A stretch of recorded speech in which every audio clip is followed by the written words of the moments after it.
Good morning friends. జనరల్‌గా పీఆర్సీకి సంబంధించిన విషయాలు చూస్తున్నప్పుడు, పీఆర్సీ కమిటీ ఫార్మేషన్‌కి గవర్నమెంట్ జీవో ఇస్తుంది గదా!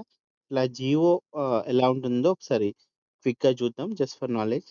సో, ఈ కరెంట్ జీవో చూసుకుంటే ఇది 2/10/23 నాడు జనరల్ అడ్మినిస్ట్రేషన్ డిపార్ట్‌మెంట్ ద్వారా ఇచ్చిన జీవో నంబర్ 159. హెడ్డింగ్ చూసుకుంటే appointment of pay revision commission for state government employees orders issued అని ఉంది.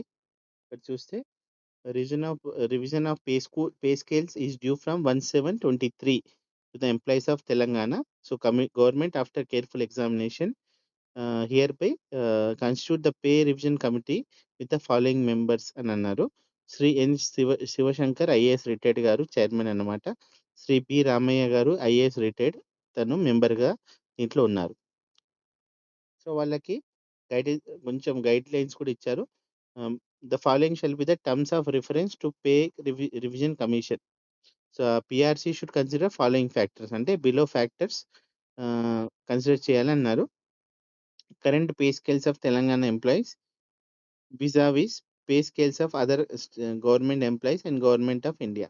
సో, మన వేరే స్టేట్ ఎంప్లాయీస్ పే స్కేల్స్, మరి government of India pay scale చూడమన్నారు. So, next state revenue growth, state government commitments for ongoing and future investment, development programs and welfare schemes. So, మన government of Telangana follow అవుతున్న schemes, revenue గ్రోత్‌ని కూడా consider చేసుకోండి అని చెప్పారు. So, చెప్పిన విషయం ఏందంటే PRC advise to submit the report within 6 months అన్నారు. సో, ఇచ్చిన డేట్‌కి 6 మంత్స్ అన్నారు. సో, దాదాపు ఇది 2026. సో, రిపోర్ట్ ఇమ్మని చెప్పిన డేట్ ఏంటి? సో, 2/10/2023 అన్నారు. 6 మంత్స్ అని చెప్పిన దాదాపుగా ఏప్రిల్‌లో 1/4/24 వరకు మరి ఇవ్వాలి. ఆహ్, ఇప్పుడు 2026 వచ్చేసింది. ఇంకా maybe due to some reasons ఇంకా రిపోర్ట్ ఇవ్వలేదు. మేబీ సూన్‌గా ఇవ్వచ్చు రిపోర్ట్. సో, ఈ జీవో ఎవరిచ్చారు? రెస్పెక్టెడ్ శాంతకుమారి చీఫ్ సెక్రటరీతో గవర్నమెంట్ ఇచ్చారు కాబట్టి, సో, ఇదండి. మనం జనరల్‌గా పీఆర్సీ ఫార్మ్ అయినప్పుడు ఇచ్చే జీవో. ఒకసారి నాలెడ్జ్ పర్పస్‌కి తెలవాల్సిన విషయం.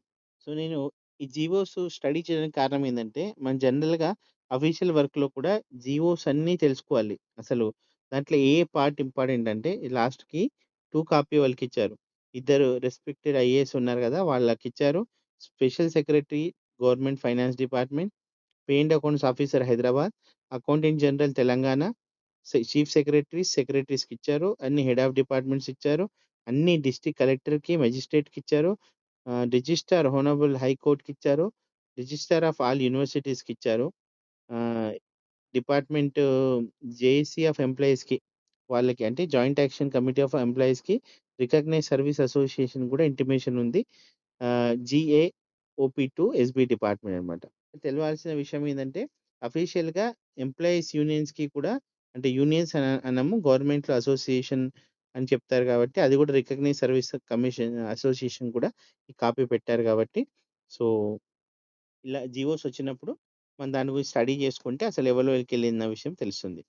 సో, ఇదండి జస్ట్ ఒక జీవో మన పీఆర్సీకి సంబంధించిన ఆహ్, పే రివ్యూ కమిటీని ఏసిన డేటా.